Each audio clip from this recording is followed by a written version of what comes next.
अस्सलामु अलैकुम वरहमतुल्लाह। साथियों, सिर्फ़ और सिर्फ इतना हम कहना चाहते हैं कि आज मुल्क में ख़ासकर मुसलमानों के हालात बद से बदतर होते जा रहे हैं। यहाँ तक कि हो रहा है कि आई लव मोहम्मद कहने पर हमको जेलों में, हमारे नौजवानों को, मुसलमानों को जेलों में ठूसा जा रहा है। और इसकी वजह सिर्फ़ और सिर्फ ये है कि हमने और आपने अपनी सियासी पार्टी को नहीं बनाया, अपनी सियासी ताकत को नहीं बनाया। हमने हमेशा और हर चुनाव में सिर्फ बीजेपी को हराने के लिए कहीं समाजवादी पार्टी, कहीं कांग्रेस पार्टी, कहीं जनता दल पार्टी, कहीं ममता बनर्जी, कहीं केजरीवाल जी को सपोर्ट करते हैं। लेकिन मेरे भाई, आज जब मुसलमान के नाम, गाय के नाम, तलाक़ सलासा के नाम, एनआरसी के नाम और घर वापसी के नाम, मस्जिदों के नीचे मंदिर ढूंढने जानने के नाम,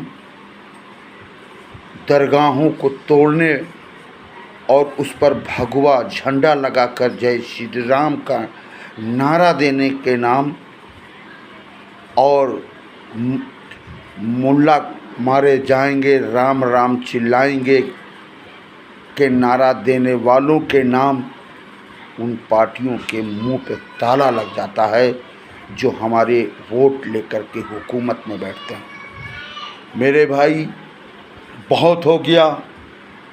हमने बीजेपी को हरा लिया, हमने सो कॉल सेकुलर पार्टियों को जिताया।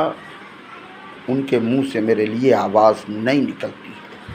अगर कोई शख्स इस हिंदुस्तान में अगर कोई बोलने वाला है तो वो एक मर्द मुजाहिद जिसका नाम बैरिस्टर असदुद्दीन ओवैसी है। वो पार्लियामेंट में मुसलमानों के लिए, दलितों के लिए और वंचित समाज के उनके मसलों मसाइल पर आवाज़ उठाते हैं। मेरे भाई, हम कब तक की बीजेपी को हराएंगे? हम कब तक की इन पार्टियों को ढोते रहेंगे? अब वक्त आ गया है, आप अपनी सियासी ताकत बनाइए, मजलिस इत्तेहादुल मुस्लिमीन को कामयाब बनाइए, मजलिस इत्तेहादुल मुस्लिमीन के कौमी सदर अली जनाब बैरिस्टर असदुद्दीन ओवैसी साहब के हाथों को मजबूत बनाइए। उत्तर प्रदेश में हाजी शौकत अली साहब के हाथों को मजबूत बनाइए। आज हालात ये हो गए हैं, तुम कहो तो कुछ नहीं। हमारे बुज़ुर्गों को, हमारे रसूल को, हमारे कुरान को, हमारे इस्लाम को तुम रौंदने की कोशिश कर रहे हो। कोई एक अल्फाज नहीं बोलता है। अगर उसका काउंटर जवाब दिया जाता है, तो शौकत अली साहब ने एक जवाब दे दिया तो ये पिद्दी न पिद्दी के शुरवा जो मुसलमानों के वोट के खैरात की वजह से मलाई खा रहे हैं सरकार में बैठे हुए, वो कह रहे हैं कि शौकत की ज़ुबान काट करके लाओ, 11 लाख रुपए देंगे। आज हालात ये हो गए हैं, जिनकी 2 टके की औकात नहीं है। असदुद्दीन ओवैसी साहब ने ओम प्रकाश राजभर के कंधों पर हाथ रख दिया था तो उनका कद बढ़ गया था। वो समझते हैं कि हम बहुत काबिल हैं। मेरे भाई, ये हमें और आपको सोचना पड़ेगा। अपनी सियासी ताकत जब तक नहीं बनेगी इस मुल्क में, तब तक कि हमारे मसले और मसाइल हल नहीं होंगे। हमने देख लिया है, समझ लिया है, परख लिया है कि हमारे वोट, मुसलमानों के, दलितों के वोट तो सब लेना चाहते हैं, लेकिन हमारे मसले पर कोई आवाज़, एक अल्फाज बोलने को लिए तैयार नहीं। मेरे भाई, समाजवादी पार्टी में आज़म खां जैसे कद्दावर नेता का हाल हश्र कर दिया, यही समाजवादी पार्टी ने उनका पूरा घर तबाह और बर्बाद कर दिया।